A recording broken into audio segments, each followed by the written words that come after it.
Bueno, muy bien, Eduardo Tognoli y Juan Monteverde, dos dirigentes importantes de la ciudad de Rosario.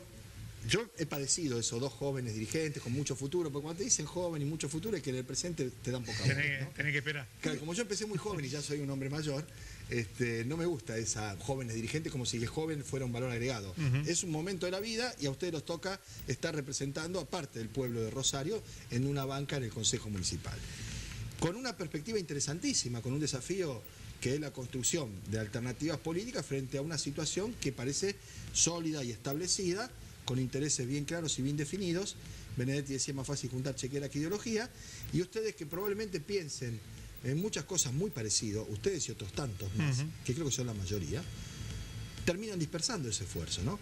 Dijimos que esto vamos a hablar en un ratito, pero quería contextualizar esto porque vamos a hablar del boleto, de pique nomás. ¿Cómo no? Está a 13, 12.93. Y no puedes, y probablemente no sea el último momento. No, pero además esto es preocupante no solo por el impacto en el bolsillo de quienes son los usuarios principales del sistema, que son los trabajadores y los estudiantes, sino también por el mismo sostenimiento del sistema. Mirá, en noviembre del 2015 el boleto estaba 5,75. Creció hasta ahora 124%. En ese momento, con un salario mínimo vital y móvil, para ver el impacto que tiene en el bolsillo de los trabajadores, se compraban 970 boletos, hoy se compran 735 boletos. Es un cambio brutal. Drástico. ¿Cuál es la consecuencia? En 2 años se perdieron 20 millones de boletos cortados menos. La gráfica la tengo por acá, es idéntica, no sé dónde lo tengo que tomar.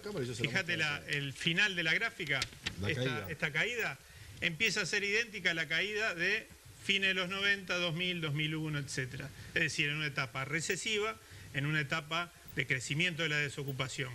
Entonces, aumento del boleto, pérdida de poder adquisitivo del salario, cada vez menos usuarios del sistema de transporte público. Esto tiene un impacto directo. Retiro de subsidio de nación. Retiro de subsidio de provincia, hay que tener en cuenta esto. ¿Por qué? Porque el consenso fiscal le hizo firmar el pacto que no puede subsidiar tampoco. No, entre otras cosas lo que tiene es una caída, de a poco se va a dejar de cobrar el impuesto al sello. Y de ahí sale la plata que viene. Exactamente, gracias a una ley de la gestión anterior de la Cámara de Diputados.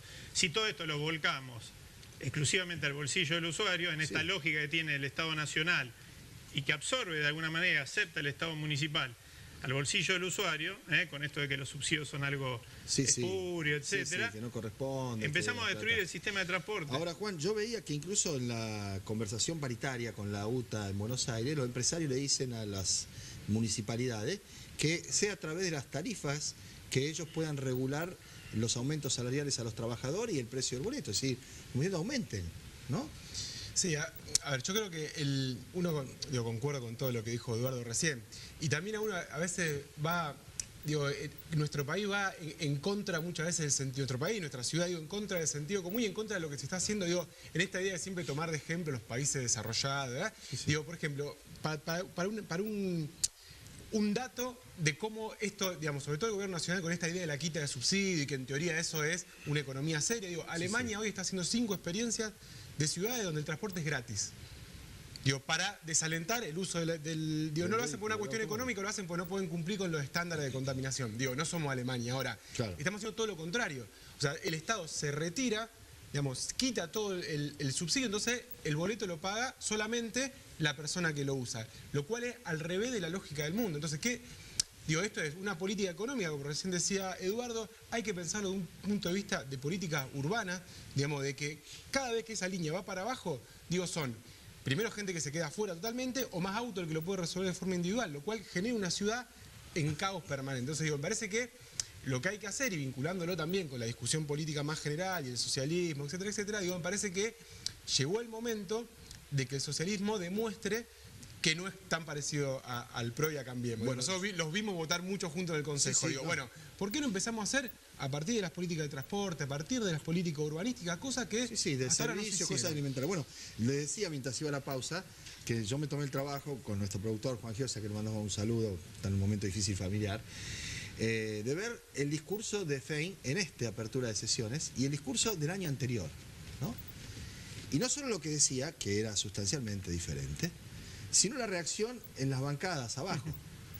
Y en el discurso del año anterior, ustedes dos estaban así, y en un momento determinado se aplaude por protocolo y demás, pero no en las intervenciones y cuando la intendenta hacía alguna referencia a cuál era el derrotero que seguía la municipalidad en su relación con el gobierno nacional, que había que dialogar y demás.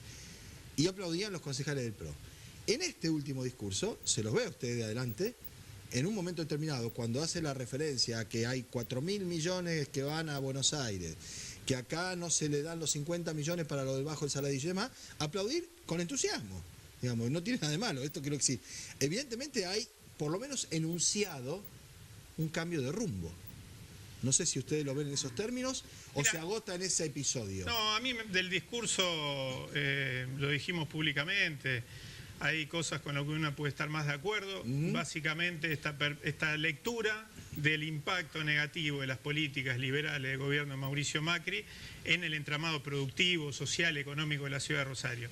En eso, la verdad que es lo que de alguna manera aplaudimos y reconocimos como parte del discurso. Después hay que transformarlo en actitudes y transformarlo en convocatoria a otras fuerzas políticas para, por ejemplo, reclamar por la quita de subsidios, no solo con una declaración, que dura lo que dura la decisión en ir y después firmar rápidamente un aumento del boleto.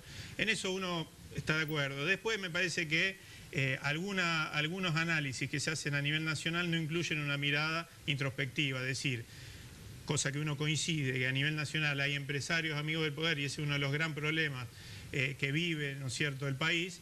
Es correcto, pero también hay que pensar que uno de los problemas, por ejemplo, del transporte, no se resuelve porque también hay empresarios amigos del poder a los que no se controla y no se penaliza. Entonces me parece que hay que tener una mirada de conjunto de esto. Ahora la enunciación, creo que estamos de acuerdo en los grandes problemas de la ciudad de Rosario, que además no están desgajados de las políticas nacionales. Rosario siempre estuvo muy atado a los ciclos nacionales. Sí. Ustedes recordarán, bueno, fines de los 90, principios del 2001, algunos que ya no somos tan jóvenes, como decía recién, éramos militantes políticos y recordamos aquellas famosas imágenes del GAT, etcétera, que fue un armado, pero que en Rosario yo siempre digo se comían cosas peores, se comía de la basura, cosas peores que un gato, ¿no? Sí, pero debo decir, ¿no? Por todos esos años y los años anteriores, la época de la hiperinflación, los saqueos y demás, que yo lo viví como lo ejemplificaba, ¿no? Para decir que está muy atado Rosario a los Pero Rosario tenía además una red de contención social en la salud pública. Yo evoco un nombre, Elida Racino. Salvando la distancia, ojalá estuviera Elida Racino, con lo que fueron los centros crecer. Es que el problema para mí, también el socialismo, cuando Eduardo decía, está muy atado también a los ciclos económicos, también es real que en los 90 había algunas políticas contracíclicas, desde lo local para contener eso. Ahora, también el problema fue que hubo políticas contracíclicas cuando el gobierno nacional, era más progresista, Rosario se volvió, las políticas claro, se achicaron las políticas progresistas y se aumentaron las medidas neoliberales, más en términos de modelo urbanístico, el problema del narcotráfico. Y entonces me parece que el desafío de esta nueva etapa, pues también, al lado de Macri, cualquiera parece revolucionario. O sea, entonces también, como que el discurso progresista, como que cualquiera lo puede decir hoy. Entonces me parece que lo que viene en la etapa es decir, bueno, vamos a traducir esto en políticas concretas.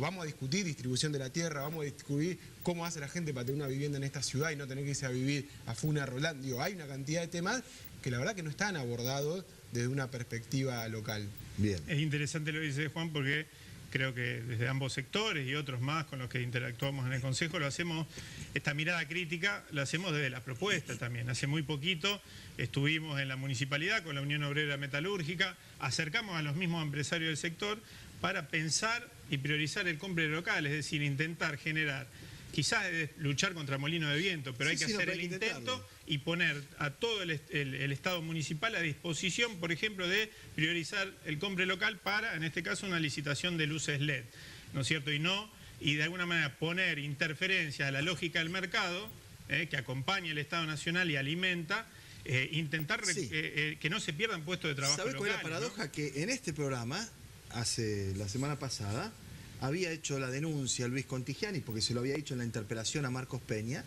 que la empresa que ganó la contratación de LED se había constituido al efecto muy poco tiempo antes y era un Peña Brown, que el ministro dijo de un primo segundo mío que hace mucho que no veo, no lo vi nunca. Bueno, esa es la empresa que también contrata acá, es más o menos lo que decía Juan, ¿no? Sí. Una cosa, dime lo que... No, pero no solo contrata, se la están ofreciendo a localidades del interior del país. Con un programa extraordinario para que con esa empresa. Vamos, muchachos. Sí, bien armado. Bueno, y además, digo, esto del proyecto en el Consejo, durmiendo, porque no se tratan básicamente por el socialismo junto con el PRO, hay cientos.